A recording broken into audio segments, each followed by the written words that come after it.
Hello, Wilkes-Barre Scranton Knights fans, alongside NAHL head coach and general manager Tom Kowal. I'm Andrew Mossbrooks. Time for another edition of Coach's Corner. We missed you last week. A happy belated Thanksgiving to you and all your loved ones. And Tom, we're getting ready to get into December. Hard to believe 2018 is already come and going, but there's still a lot of work to be done for you guys. Let's start with where we last left off. 4-0 win over the New Jersey Titans. A couple of big goals. Zach Curry had a big weekend.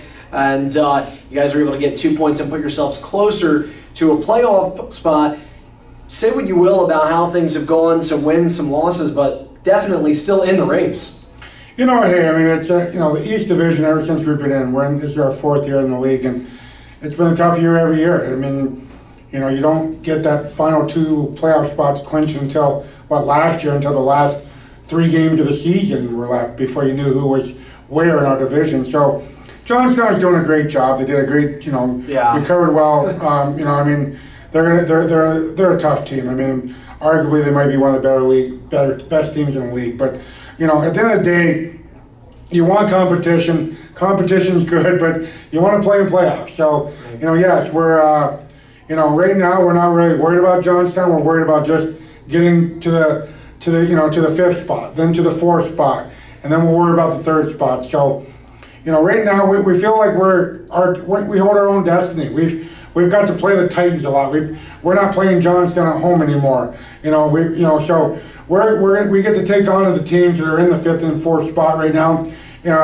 Before Christmas here, and we did one last Saturday night against splitting with New Jersey. I mean it's we'd like 2 wins, but I'll take 1 out of 2 if I can't take 2 out of 2. So we like where we are. We like the performance we had Saturday night, a lot better than Friday night, don't get me wrong. So we're excited, we're keeping moving. I mean, it's a long year. You can't win in November, but you can lose a championship in November. Right. We'll circle back to talking about the playoffs positioning a little bit, given that the opponent coming up is going to be pretty important, but we'll go to that later. I want to talk about a couple of players in particular. I talked about Zach Curry. He got his first NAHL goal Friday against the New Jersey Titans. Bounced back, got another one here Saturday against New Jersey.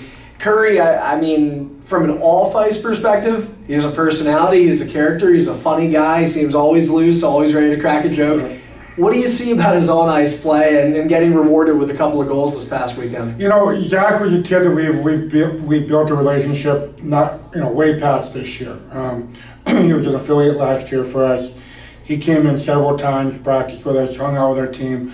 Got to know Temple and Robinson and Hatton and these guys that are returners this year. So he's built that chemistry. So on paper he's a rookie, but in the Wilkes-Barre family he's been around for a couple of years. He's one of your many minor recruits. Going into the off season last summer, we were very excited about Zach Curry. I mean, he came off having a great offensive year for his U18 team, Meyer, like you said, in Michigan there. Arguably was one of my best players in the main trial camp where we picked our team. I think Zach got bit by the bug of snake bitten a little bit at the beginning of the year and couldn't quite get that first one in. But, as you saw, I mean, our motto Saturday morning in our coaches meeting was, hopefully this is a new beginning for Zach Curry. And like I said, he came out and scored a goal, his second goal Saturday night. And I mean, we were hoping that once he got that first one, 2, 3, 4, 5, and 6 will come. And we're on pace. We've had 2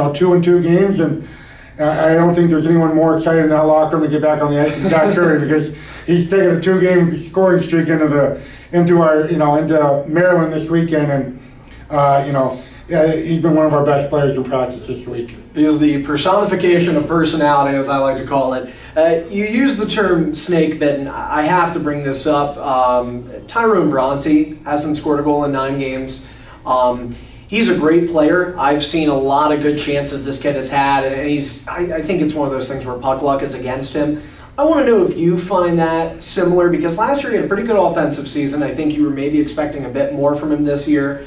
What are you seeing in Bronte's game that is maybe different or can be adjusted, or maybe just an overall assessment of Tyrone this season? Well, I mean, like you stated, Andrew, I mean, he had a pretty good offensive year last year. I mean, he put up some points, and now he's his 2nd year, he's a veteran.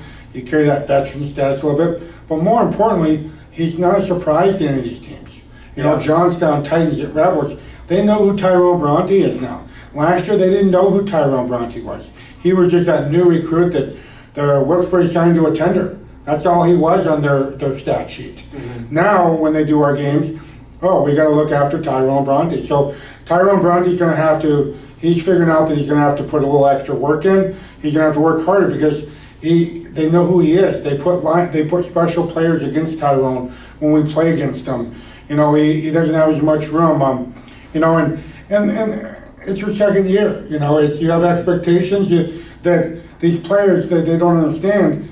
Instead of just coming out and playing like you did last year, they want to be somebody, a veteran. They want to be a special player, and they find out sometimes that's just making your game a little bit more difficult. So if you make it easy, hopefully, like we said with Curry, that puck bounces in one time, and don't matter how it goes, and hopefully you get right back on the thing, and hopefully here in a month or two we're talking about Tyrone Bronte on a 10-game scoring streak and 15 points in 10 games, and because he's definitely that type of player that could, in one game, could come out, have a Danchenko weekend of 7 points in 3 games.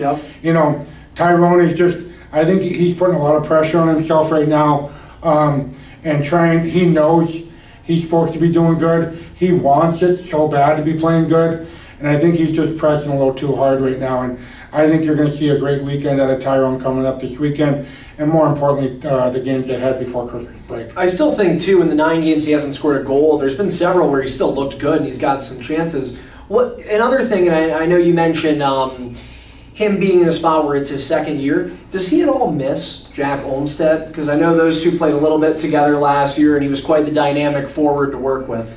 When you get to play with a special player like Jack Olmstead, it's going to help your game. It's going to take pressure off you. It's going to put some attention on Olmstead and not less attention on Bronte. And you get to form that chemistry with a kid that a player, a line mate that where he's at all times without even looking. So do I think that's, and Tyrone got a little late start with us because he was off in Des Moines with the USHL, so he didn't join us till after Blaine. So, we've had some guys come in and form some chemistry before, during Blaine, before he got in town, and I think Tyrone's just kind of having a slump right now that, that every player has throughout the year. Tyrone's just having it a little earlier than the rest of them. I think there's we don't have Tyrone sitting up in the stands in a suit and tie yet. Hasn't even crossed my mind. But more importantly, we're just as a staff motivating, trying to take the pressure off Tyrone. We've kind of given him some new line mates a little bit. Put Zach Curry on his wing that he played with in Meyer, and maybe it's benefiting Curry right now more than Bronte. But Bronte got an assist. But at the end of the day, you just got to keep playing the right way, and a good player like Tyrone Bronte, things are going to turn around. And Bronte's a second-year player. How about going back to a first year? Because Curry is still considered a rookie as well. Same can be said for Jacob Adol. He's a Western Michigan University commitment. One of the things that you talked about earlier in the season is kids are adjusting to junior hockey, and that sometimes takes time. Well, for Badal, it was a slow start to the season, but he's got 14 points now in 23 games. I really like his game, and aside from just the stat sheet, I think he looks a little bit more comfortable on the ice. He seems like his position awareness is a bit better. Do you see the same thing? What adjustments did he make from now in the last 10 games versus the first 10 games? I think Jacob Adal has, and I don't even think I know, Jacob Adal has been a 200-foot player. When Jacob Adal came here, he only had to be a 100-foot player. Jacob, his offense took him to the Wilkes-Barre Knights. It was, he was just 1 or 2 players away from sticking in the USHL. So Jacob came down here. I think he expected to do a lot better than he was going to do at the beginning because he always has. He's always put up 1.5 to 2 points a game in youth hockey, and Jacob's a great example of the transition from youth to junior hockey and playing in a great league like the North American League. It's tougher than you think. It's not an easy jump. So Jacob has really become a 200-foot hockey player, and that has benefited him down in the offensive zone because he hasn't had to waste so much energy playing defense, chasing a guy or blocking a shot or trying to get the puck out, that he's been able to improve his game defensively, and more importantly has given him the puck more on the other side of the red line the side that he loves to play. Yeah. I love for him to play as a staff. And Jacob's fit, it took him 20 games, or just say 15 games to get comfortable, but Jacob Adal has made the adjustment to become a junior hockey player very smoothly in the last 10 games, like you said. And he's become one of our top guys in our lineup right now. Let's talk about another guy who I've seen you put as a top 6 forward several times since acquiring him, and that's Anthony Mastromonica, which you acquired from the Johnstown Tomahawks. Now, I talked with our head of recruiting, Justin Schreiber, about this on a Coach's Corner special video a couple weeks back. And the first thing that jumps out when you look at this guy's stats is size, because he's 6'3". What has Anthony added to your lineup that maybe you were missing before acquiring him? Size. And a different, we brought in a bunch of very skilled hockey players in my mind, and rightfully so. I mean, that's what you say, Justin. I mean, Justin and Andrew Whiteside did a great job recruiting a group of very good hockey players. But Anthony has brought some size, and it's kind of like, there's a guy out there with some muscle now. There's some guy that you're going to have to, that's going to do some more work and get dirty in the corners. And more importantly, he's showing our other players that, this is what you're going to have to do to be a good hockey player. And I thought Anthony's fit into our lineup very well. I thought he's done a very good job since he's been here. And, he's been a great penalty kill for us right now. I mean, our power play has been operating pretty good, so he hasn't really had an opportunity to go there yet. But he's been a great special teams guy for us, our penalty kill, and just an energy guy. And I mean, you put a guy like Anthony into our locker room, he's changed the attitude. I think us winning 4-0, Anthony had a big part in that, just because he's a guy that's a team guy. He's a great guy, great pickup, for the Wilkes-Barre Knights. And I think you're looking at him. I think he's going to be putting up at least a half a point a game, if not to a point a game, once he gets used to and build some chemistry with the lineup we have right now. Yeah, I really like his addition as well. And you mentioned the size, and it's a huge physical component that's added to this team. One thing I guess we'll go off of is circling back to the beginning of our conversation, playoffs. It's too early to talk, maybe, but I'm looking at the standings and I'm saying, well, you're 4 points behind the Maryland Black Bears. You have 2 games against them this weekend. That gives you 4 points on the line to battle for and tie this team. It's been a while since you've seen Maryland, the beginning of the season pretty much now. What are you looking at here? And I know you want to coach the same game every time, but is it fair to say this is the biggest weekend of the season to date? To date, I mean, every weekend's big, Andrew. I mean, it's, yes, it's a big weekend. I mean, when you're playing somebody that you're looking up at in the standings, which is every team in our division right now, they're big games. But, we're as a staff, we're looking at the standings. We don't post the standings in our locker room.